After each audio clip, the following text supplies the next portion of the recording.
মুসলিম কুরআন হযরত মাওলানা কামরুল ইসলাম সাইদ আনসারী।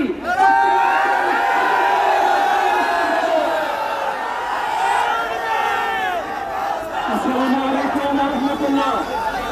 সম্মানিত বন্ধুগণ, আমাকে একটু সময় দিতে হবে, চুপ থাকতে হবে, কিপ সাইলেন্ট প্লিজ। আমি কোনো অ্যাড্রেস ছাড়া সরাসরি বক্তব্য শুরু করছি আল্লাহর প্রশংসার মাধ্যমে।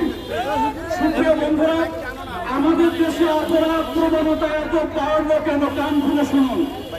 আমাদের দেশে যখন কোনো অপরাধ হয়, আমাদের স্বরাষ্ট্রমন্ত্রীরা এবং সরকারের ঊর্ধ্বতন মহল বলেন আমরা তাদেরকে গ্রেফতার করে আইনের আওতায় আনছি। আমরা জানি এই দুটা পাখির গুলি আপনারা আগের থেকেই গোলাচ্ছেন। আপনারা অপরাধীদেরকে কেন গ্রেফতার করেন?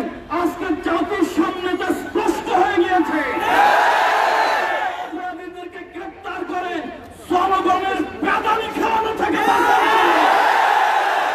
বন্ধুরা, এই অপরাধীরা যখন পুলিশের মাধ্যমে আদালতে যায়, কোর্টে যায়, এই অপরাধীরা তখন গান গায় ভিতরে বসে, আসেন আমার মোক্তার, আসেন আমার ব্যারিস্টার, হাইকোর্ট নামক আদালতে আমাদেরকে করবেন পার।